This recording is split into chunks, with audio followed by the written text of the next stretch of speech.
Federation and Empire is a strategic-level board wargame set in the fictional Starfleet universe spin-off of Star Trek, currently published by Amarillo Design Bureau Inc. It is a standalone product, but has sometimes been considered the official campaign generator for Starfleet battles. Overview. In outline, Federation and Empire is fairly typical for a grand strategy game. Players take alternating turns, managing the resources of their side to build ships and defenses, and maneuver their ships to attack the enemy and then resolve the resulting combats. His opponent then does the same on his turn. In detail, it is a bit more sophisticated. During movement, enemy ships can react a short distance onto moving ships. There are rules for the interaction of these forces, which may force some or all of the moving ships to stop being pinned by the reacting enemy. After movement, the non-moving player can also move a few limited reserves of ships to battle so as to shore up the defense of critical points.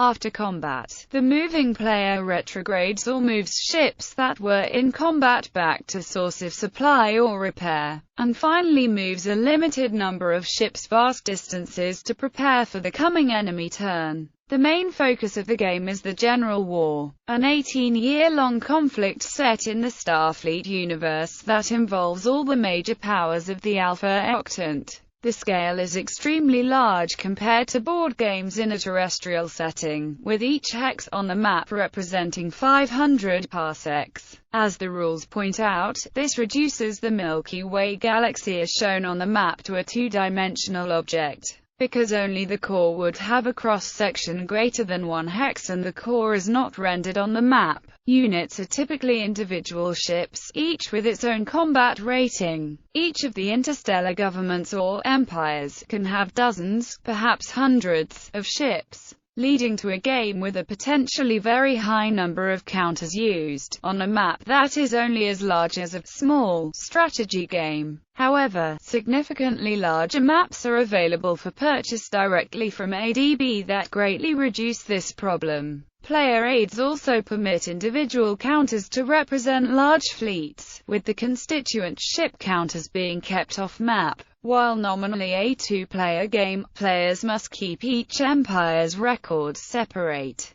meaning that it is easy to run each side as a team with up to 1 player per empire. Team play can involve up to 8 people, but more typically involves 4 to 5 players. The main box set has a series of scenarios that can be played individually, but together outline the play of the entire General War. As well, it also allows for free campaigns outside of the canonical Starfleet universe timeline to be played, with canonical orders of battle for each of the stellar empires. The expansions typically have a number of scenarios, which may be a focused treatment of a particular part of the General War, or an alternate way the war could have begun. There are also a limited number of scenarios that show other conflicts in the region, such as the Four Powers War, additions and supplements. Early versions Federation and Empire itself was originally published in 1986 by Task Force Games. The rulebook has been revised 5 times since then. All editions come with fleet charts, capital charts, and the main map.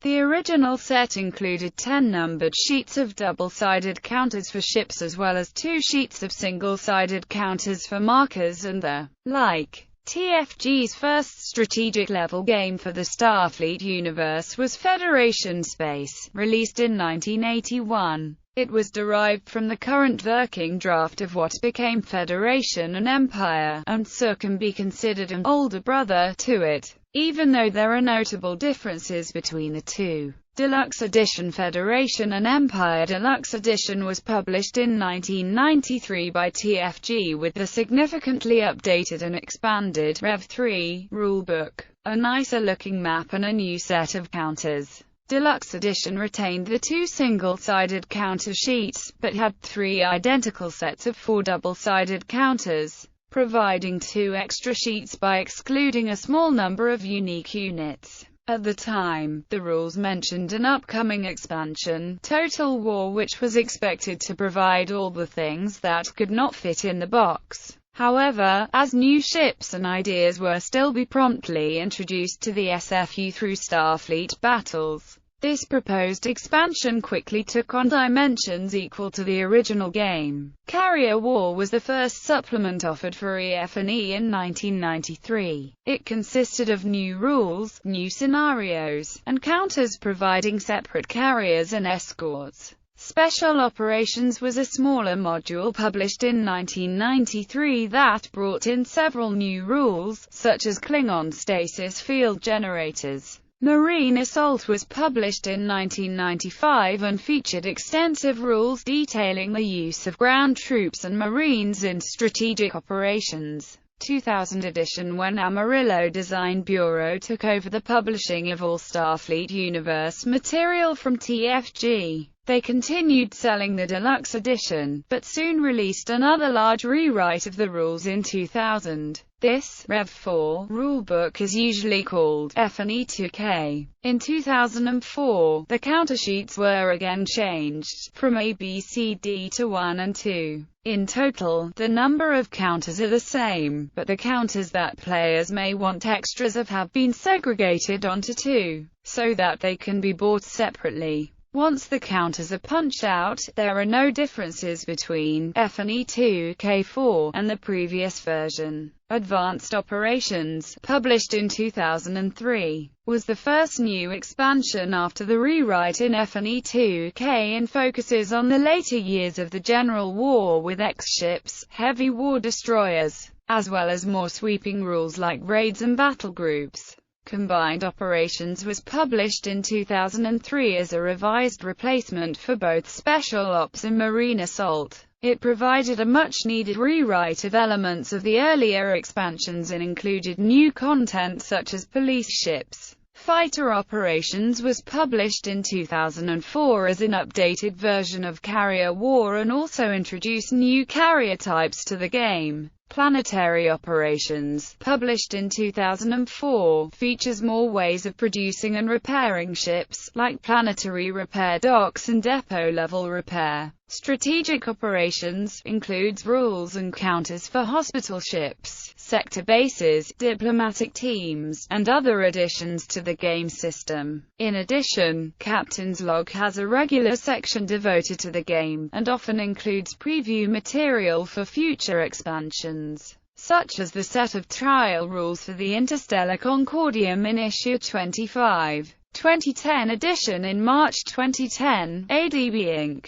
released a new edition of Federation and Empire, the first significant change since the 2000 edition. While the map and various charts are identical to the previous edition, key differences include a new rulebook and all new countersheets. The 2010 rulebook includes all previous errata, and addresses new issues discovered in the 10 years since the previous edition. Many rules were updated to better combine with the various expansion products, and to accommodate the expanded counter mix provided by the new counter sheets. Due to changes in manufacturing, the counter sheets now contain over 2,100 counters. This allowed the many carrier groups in the game to exist as individual ships instead of multi-ship counters, and the new rules eliminated the special bookkeeping this once required. ADB plans to convert the Deluxe Edition expansions to the new 2010 rules in the future. ISC War, published in June 2011, brings the Interstellar Concordium into the game after a 25-year wait.